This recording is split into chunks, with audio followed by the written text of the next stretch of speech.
افراط کرے گا، میری محبت میں حد سے آگے بڑھ جائے گا.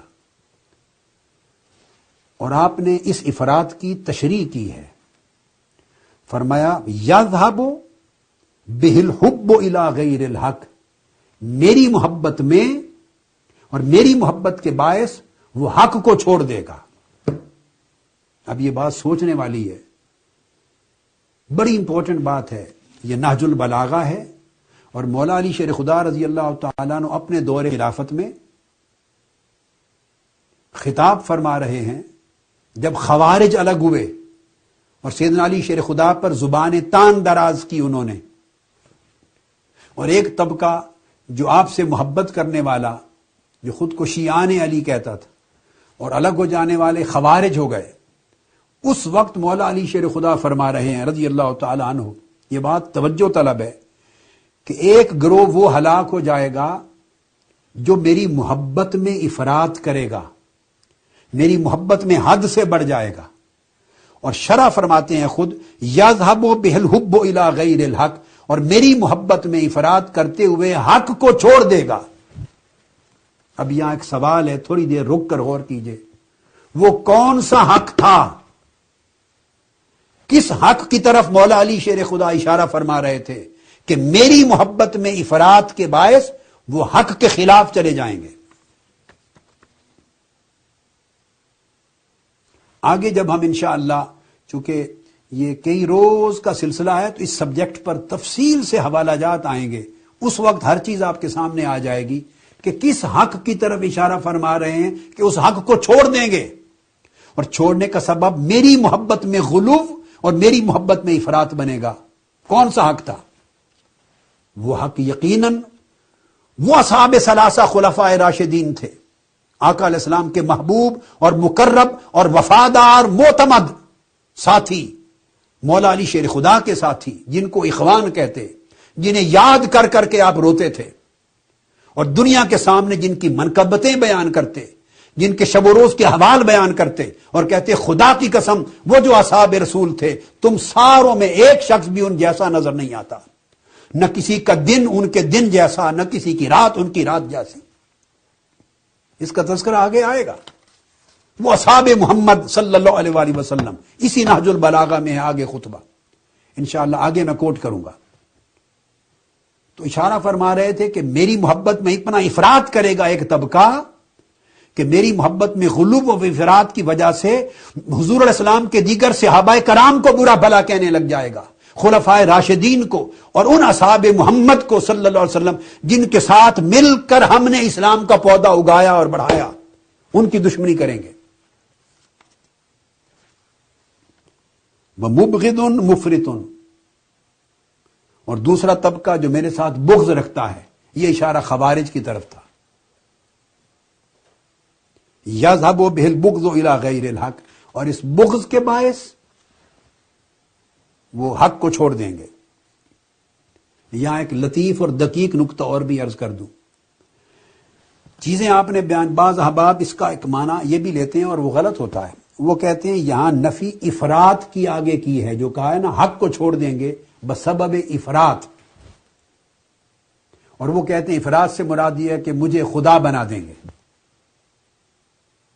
جس وقت مولا علی شیر خدا یہ بات کر رہے ہیں، صفین کے بعد خوارج کا گروہ الگ ہوا ہے، یا اہل شام میں کچھ لوگ آپ کے مخالفین اور زبان تان دراز کرنے والے، اس وقت مولا علی شیر خدا کو خدا بنانے والا تو کوئی نہیں تھا. اس وقت کوئی ایسا طبقہ نہیں تھا جو آپ کو خدا الوہیت کا عقیدہ رکھے، یا آپ کی نسبت نبوت کا عقیدہ رکھے، یا رسالت کا عقیدہ رکھے، یا رجعت کا عقیدہ رکھے. تو آپ کو شان سے بڑھانے والا، خدا بنانے والا کوئی طبقہ اس وقت نہیں تھا. اس وقت تو یہ میٹر ہی خلافت کے چل رہے تھے سارے، خلافت و امامت کے مسئلے چل رہے تھے، اعتقادی بحثیں تو شروع ہی نہیں ہوئی تھی. اس ماحول میں آپ ایڈریس کر کے کہہ رہے ہیں.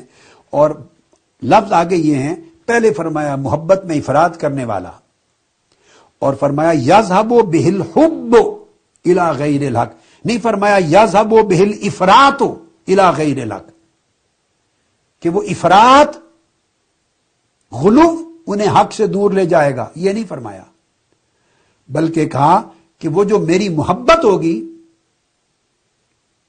اس محبت میں وہ حق کو چھوڑ بیٹھیں گے،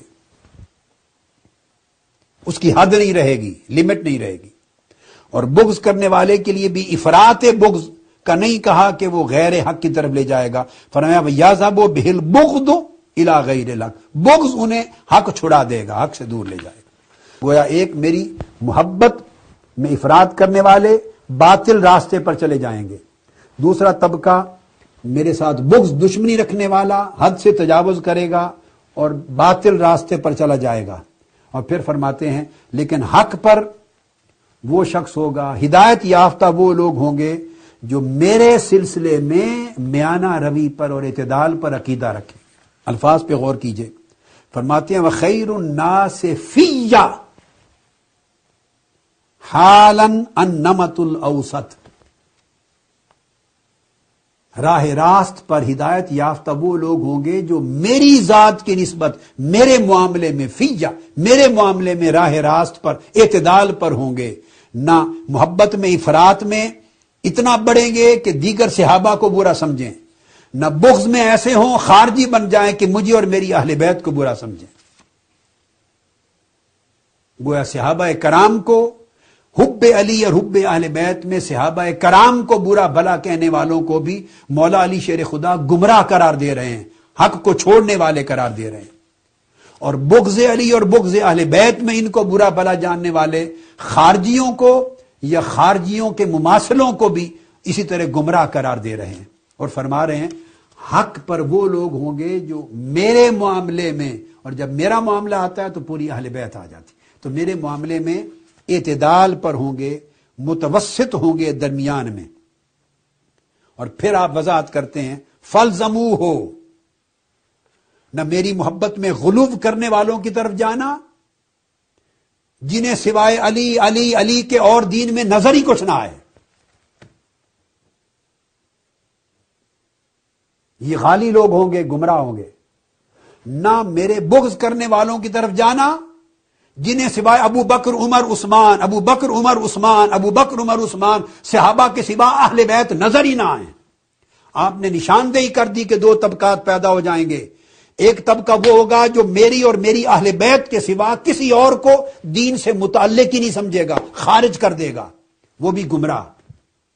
ایک طبقہ وہ ہوگا جو صرف صحابہ کی بات کریں گے اور اہل بیت سے اور میرے ساتھ بغض رکھیں گے، وہ بھی کسی سے ڈھکے چھپے نہیں ہیں، وہ بھی خارجی موجود ہیں۔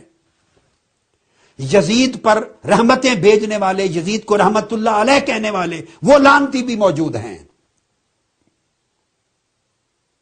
حضرت علی کی شان میں دلوں کو تنگ کرنے والے وہ بھی موجود ہیں، اہل بیت کے لیے بغض رکھنے والے وہ بھی موجود ہیں۔ شان اہل بیت اور محبت اہل بیت کا تذکرہ آئے تو ان کے تیور بدل جائیں، چہرے پر رونق نہ رہے، وہ خارجی بھی موجود ہیں۔ صرف صحابہ کرام کے ذکر سے انہیں خوشی ہوتی ہے، اہل بیت کے ذکر میں دلوں کو چاشنی نہیں ملتی۔ ایک طبقہ وہ ہے خارجیت کا۔ اسی طرح ان سے پہلے فرمایا محب مفرطن، جیسے وہ دین کے لیے نقصان دہ ہیں ویسے وہ طبقہ بھی گمراہ ہے جنہیں میرے سوا دین میں اور کوئی نظر ہی نہ آئے، معاذ اللہ، جس کو دیکھیں دین سے خارج کرتے چلے جائیں۔ حضرت ابو بکر اس کو معاذ اللہ منافق بنا دیں، حضرت عمر خارج از دین کر دیں، حضرت عثمان دین سے نکال دیں، سب صحابہ کو معاذ اللہ منافق بنا دیں، گنے چنے 10-12 بچ جائیں سارے، یہ مسلمان رہ گئے تھے، یہ کل پونجی تھی حضور کی، گویا حضور کی نبوت کو ناکام بنا دیا، پوری رسالت محمدی کو ناکام بنا دی۔ یہ 23 برس کی آقا کی کاوشوں کا اور معجزات کا لب لباب تھا کہ 1.25 لاکھ صحابہ میں سے کوئی مومن بھی نہ بچا، معاذ اللہ۔ یہ ناکامی کس کی ہے؟ یہ نبی آخر زمان کی ناکامی ہے، معاذ اللہ، استغفر اللہ۔ مولا علی شیر خدا ان دو گمراہیوں کی طرف اشارہ فرما رہے ہیں کہ میری محبت میں ایسا غلو اور افراط کریں گے کہ باقی سب صحابہ کا انکار کر دیں گے، ان کے دین کا، ان کے ایمان کا، ان کی صحابیت کا، ان کی فضیلت کا، ان کی عظمت کا، ان کی خلافت کا۔